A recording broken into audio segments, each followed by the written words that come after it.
Month ఎండ్‌లో September ఎండ్‌లో ఇద్దామని సార్. 2 సాంగ్స్ ఉన్నాయి ఇంకా ఇవ్వాల్సినయి. ఆ 2 సెప్టెంబర్‌లో ఒకటి, అక్టోబర్‌లో ఒకటి ఇద్దామని. కదా ఒకరోజు ముందుగా అలాంటిది కూడా ఉంది. ఈవినింగ్ ప్రీమియర్ లీవ్ వేస్తారని. డెఫినెట్‌గా ఉంటుంది సార్. నవంబర్ 5th అని, అది నవంబర్ ఎండ్‌లోనో అలా చెప్దామని ప్లాన్ చేసుకొని చెప్దామని ఉంది సార్. ఎందుకంటే దానికి సార్ సింహ గారు చెప్పండి సార్. ఏదండి? సెప్టెంబర్ 2 ఎలా ఉస్తాద్ భగత్ సింగ్ మొన్న హీరో గారిని కలిసాము. అంతా అన్నీ చక్కగా హ్యాపీగా జరిగింది. We are starting the shoot in few days or few weeks. అయిపోయినాక మ్యాక్సిమం డిసెంబర్ జనవరి కల్లా షూట్ పార్ట్ అయిపోయేలా ప్లాన్ చేసుకుంటున్నాం. అంటే పవన్ కళ్యాణ్ బర్త్డేకి ఏమన్నా స్పెషల్?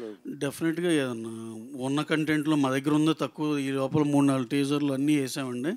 ఏదో ఒకటి స్పెషల్ అయితే ఉంటుందండి. కళ్యాణ్ గారి బర్త్డే అంటే డెఫినెట్గా మా సైడ్ నుంచి స్పెషల్ ఏదో ఒకటి ఉంటుంది. నా పేరు వెంకట్ టీవీ. యా ఇప్పుడు పుష్ప గురించి చెప్తున్నారు కాబట్టి బెంగళూరులో పవన్ కళ్యాణ్ గారు పుష్ప గురించి మాట్లాడడం జరిగింది. దొంగిలించే ఇప్పుడు స్మగ్లింగ్ చేసే వాళ్ళు హీరోలు అవుతున్నారని పుష్ప గురించే మాట్లాడారు. దానిపైన మీరు ఎలా తీసుకుంటారు? కళ్యాణ్ గారు ఆ కాంటెక్స్ట్లో మాట్లాడారు, కానీ ఇది అనవసరంగా మనం దీనికని దానికని అప్లై చేసుకుంటున్నాం కానండి. చిచి అసలు ఆయన స్టేచర్ వేరండి. అసలు నేను అనేది ఊరిని ఆయన వచ్చిన సినిమా బ్యాక్గ్రౌండ్ నుండి దాన్ని ఏదో తక్కువ చేయాలని అసలు అలా అనుకోరు ఆయన. అదేదో కాంటెక్చువల్గా అలా ఫ్లోలో అలా వచ్చింది అంతే. మనం దానికి మనం ఏం చేస్తాం, దానికి అంటించుకుని ఇది ఆయన ఇలా అన్నారేమో అనుకుంటున్నాం, కానీ అసలు అలా ఇదే కాదండి. ఇప్పుడు జనసేన వాళ్ళు కొద్దిగా టార్గెట్ పెట్టారు కదా మొన్న. అల్లు అర్జున్ కాంప్లికేటెడ్ అంటే ఇప్పుడు ఈ ప్రాబ్లమ్ సాల్వ్ చేసుకోవాల్సిన అవసరం ఉంది కదా సార్. బొలిశెట్టి ఆయన మాట్లాడటం, ఇంకొక ఆయన కూడా మాట్లాడటం, గన్నవరం అతను జనసేన. ఇవన్నీ సార్, ఇవన్నీ సినిమా వచ్చే మనల దాకే ఉంటాయండి. సినిమా చూసినాక మళ్ళీ అందరం ఒకటేగా అన్నట్టే ఉంటుంది. అసలు ఇలాంటివన్నీ చూడలేదండి గతంలో. ఎంతోమందికి ఎన్నో రకాలుగా సినిమా బాగుంటే అన్నీ బాగానే ఉంటాయండి. ఇది ఏదో జస్ట్ టైం బీయింగ్ ఏదో అక్కడ డిఫరెన్స్ ఇక్కడ డిఫరెన్స్ అని చెప్పుకోవటమే, కానీ అలాంటివి ఏం లేదు సార్. ఫ్యామిలీ అంతా ఒకటే.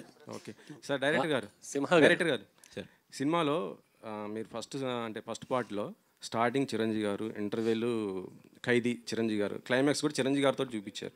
మరి ఇందులో కూడా మళ్ళీ పవన్ కళ్యాణ్ గారిని, రామ్ చరణ్ ఎవరైనా చూపిస్తున్నారా? చిరంజీవి గారితో స్టార్ట్. చిరంజీవి గారితో మళ్ళీ ఎందుకని? సెంటిమెంటా ఏంటి? హిట్ అని నాకు ఇష్టం sir. Simha garu, hi, myself Hemamali here. So మీ కెరియర్ చూసుకుంటే యమదొంగలో చైల్డ్ ఆర్టిస్ట్ కింద స్టార్ట్ అయ్యారు. ఆ తర్వాత మత్తు వదలరా తోటి సైమాలో బెస్ట్ డెబ్యూటెంట్ అవార్డు తీసుకున్నారు. అండ్ ఇప్పుడు మళ్ళీ మత్తు వదలరా సీక్వెల్తో వస్తున్నారు. How exciting you are? ఎలా అనిపించింది ఇది సీక్వెల్ ప్లాన్ చేద్దాం అనగానే? What is your first? నేను ఎగురికి ఎంతేసానండి చెప్పిన వెంటనే. నాకు ఫస్ట్ పార్ట్కి ఎంతైతే ఎక్సైట్మెంట్ ఉందో దానికి నాకు ఇంకా ఎక్కువ ఉంది. బికాజ్ అంటే ఆల్రెడీ తెలిసింది, ఇది జనాలకి ఎంత ఇష్టమైందో తెలిసింది. సో దాంట్లో మనం ఇంకా ఎక్స్ప్లోర్ చేస్తున్నాం. అంటే ఇందాక యాక్చువల్గా రితేష్ అన్నట్టు మేము ఎప్పటి నుంచో ప్రొడ్యూసర్స్ కానీ మేము వీఆర్ హోపింగ్ దీన్ని మళ్ళీ ఇంకా ఎక్స్ప్లోర్ చేయాలి, అప్పుడు దీనికని ఇంకా పుష్ ఇవ్వాలని. బట్ హీ వాజ్ నాట్, అంటే ఇది ఏం రాసుకునే స్పేస్లో లేడు, తను వేరే దాంట్లో ఉన్నాడు. సో న్యాచురల్లీ ఈ మత్తు వదలరా అనే ఐడియా వచ్చి ఆ స్టోరీ వచ్చి డెవలప్ చేశాడు. And we are all very excited. వినగానే తెగ నచ్చేసింది. సూపర్. ఫరియా గారు, సో లైక్ ఇందులో మీరే అన్నారు ఇందాక చెప్తున్నప్పుడు వై యూ చూస్ మీ అని చెప్పేసి అడిగాను అని అన్నారు. And compare to your back ఫిలిమ్స్తో పోల్చుకుంటే వెనక్కి తిరిగి చూసుకుంటే జాతిరత్నాలు is the biggest hit for you. దాని తర్వాత ఆశించిన స్థాయిలో ఏది రాలే. వాట్ యూ థింక్ అబౌట్ మత్తు వదలరా 2 ఎలా ఉంటుంది అనుకుంటున్నారు మీ కెరియర్లో? అండ్ ఇందులో నాట్ ఓన్లీ యాక్టింగ్, మీరు ర్యాప్ పాడాను అన్నారు, డ్యాన్స్ కొరియోగ్రాఫ్ చేసి అన్నారు. ఇవి మీరు మీ రియల్ లైఫ్లో చాలా ఇంట్రెస్టెడ్గా చేస్తున్నటువంటి పార్ట్స్. సో ఇవి ఆన్ స్క్రీన్ పెట్టడం ఎలా అనిపించింది? ఒక బేబీని ప్రపంచంలో తీసుకొచ్చాను అలా ఫీలింగ్ వచ్చింది. అండ్ నిజంగానే డైరెక్షన్లో ఒక పవర్ ఉంది. అంటే it is very different from acting or dancing or being on screen. When you're creating something ఒక వేరే లెవెల్లో ఆ ఫీలింగ్ వచ్చేస్తుంది. So I think I experience just small bit of that and I'm very grateful about it. యూజువల్గా నేను expectations ఎక్కువ పెట్టాను anyway from anything, so that I'm surprised when it is come out well. Outcome baag vaste surprise